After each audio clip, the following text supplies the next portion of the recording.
साहिब सभी भक्तों को सब्सक्राइब करें गुरु गोविंद चैनल को और प्रेस करें इस बेल आइकन को। पुण्यात्मा, हमने पुराण बहुत पढ़ी हैं, पवित्र पुराण, लेकिन हमारे धर्म गुरु कोई निष्कर्ष हमें निकाल कर दे नहीं पाए। और जिस कारण से हम ऐसे उन कथाओं को याद अवश्य कर लेते थे, लेकिन हमें उनका कोई सिर पैर का पता नहीं था। जैसे पार्वती जी के 107 जन्म हो चुके थे, 108वां जन्म वो जी रही थी। भगवान शंकर वही होते थे, उनकी तब तक मृत्यु नहीं हुई थी, और पार्वती जी की 107 बार मृत्यु हो चुकी थी। और भगवान शिव जब पार्वती जी की मृत्यु होती थी बड़े व्याकुल होते थे, उनका बहुत बुरा हाल हो जाता था उस पार्वती की मृत्यु के उपरांत, उसके वियोग में। एक समय की बात है कि भगवान श्री राम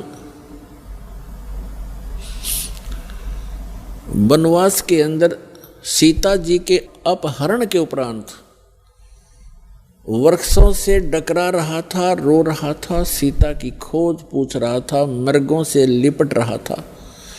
ऊपर से आसमान से पार्वती और शिव देख रहे थे। भगवान शिव ने श्री रामचंद्र जी अर्थात विष्णु जी को प्रणाम किया। पार्वती जी ने देखा कि किसको प्रणाम कर रहे हैं। नीचे एक व्यक्ति रो रहा है पृथ्वी पर। पार्वती जी ने पूछा, आप किसको प्रणाम कर रहे हो? भगवान शिव ने कहा कि नीचे देखो, ये भगवान को प्रणाम कर रहा हूं। कि वो व्यक्ति रो रहा है? पार्वती ने पूछा कि हाँ, ये भगवान है, परमात्मा है। पार्वती जी कहने लगी, भगवान और रो रहा है?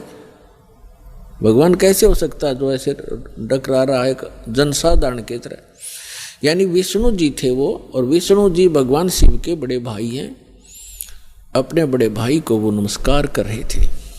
पार्वती जी ने नमस्कार नहीं किया और कहा, मैं इसकी परीक्षा लूंगी और सीता रूप बना कर जाऊंगी।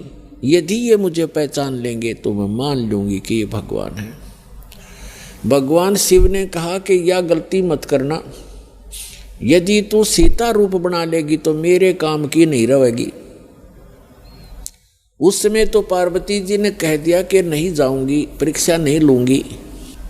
कुछ ही देर के बाद भगवान शिव के इधर उधर होते ही सीता रूप धारण किया और भगवान राम के सामने खड़ी होगी जाकर के। अब भगवान रामचंद्र जी ने कहा कि हे दक्ष पुत्री, हे दक्ष की बेटी, भगवान शिव को कहाँ छोड़ाई, अकेली क्यों आ गई? इस बात से वो इतना शर्मिंदा होगी। फिर प्रणाम किया कि भगवान शिव आपको ठीक ही प्रणाम कर रहे थे, आप तो सचमुच जानी जान हो। अब देखो पुण्यात्माओं, इस काल के जाल को समझना।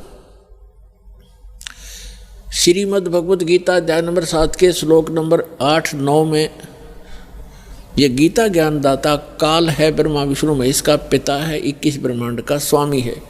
ये कहता है कि जितने भी मेरे अंतर्गत प्राणी हैं, चाहे वो ब्रह्मा है, चाहे विष्णु है, चाहे शिव जी है, चाहे शंकर है, चाहे राम और कृष्ण है, उन्हीं के, तो इन सभी जीवों की बुद्धि मेरे हाथ में है, मेरे कंट्रोल में है। सब बलवानों का बल मैं हूँ, सबकी बुद्धि मैं हूँ, यानी मेरे हाथ में है। अब देखो, इस काल ने उस समय तो भगवान श्री राम की बुद्धि ऑन कर दी, जिस समय पार्वती को पहचान लिया कि सीता नहीं है तू, और उधर से अपनी पत्नी का पता नहीं उसको, उसने कौन उठा ले गया, तो खाक जानी जान था यो। तो ये सब खेल इस काल के हाथ में है। जैसे जब महाभारत का युद्ध करवाना था, उस समय अर्जुन में ताकत दे दी, एक कब मारा था तीर 20 में का निकल जा था, नरसंहार करवा दिया, उसका बैड अकाउंट बनवा दिया। फिर वही अर्जुन जिस समय भगवान श्री कृष्ण जी की मृत्यु हो गई थी और सभी यादव, भगवान श्री कृष्ण का पूरा कुल आपस में लड़का मर गया था, कटके कत्लेआम कर दिया था। 56 करोड़ यादव दुर्वासा जी के श्राप से आपस में लड़ मरे थे।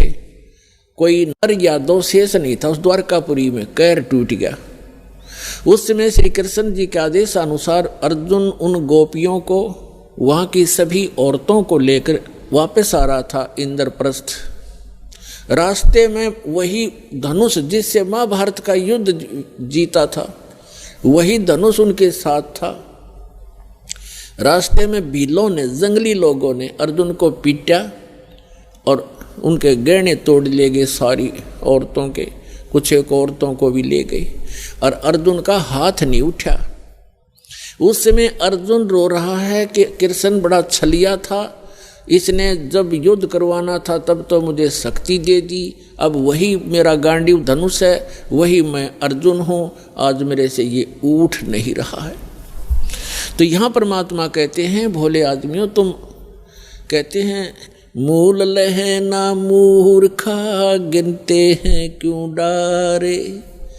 मूल लहे ना मूर्खा, ये गिनते हैं क्यों डार, कि तुम इस जड़ से परिचित नहीं हो। इस सारे एपिसोड का जो भी महाभारत वगैरह हुए हैं, इसकी मूल कौन था? ये काल था। ये काल है, जब इसने अपना उल्लू सीधा करवाना तो पावर दे देता है, जब उसकी ब्रेन मट्टी होनी है छोड़ देता बाढ़ में जाओ। तो अर्जुन खड़ा खड़ा पिट रहा है। तो कहने का भाव ये है कि अब एक ही आज के सत्संग में आपको काल का बहुत सा जाल समझ में आओगा, और जिन पूजाओं को हम किया करते थे वो भी एक काल जाल ही आपको स्पष्ट होगा।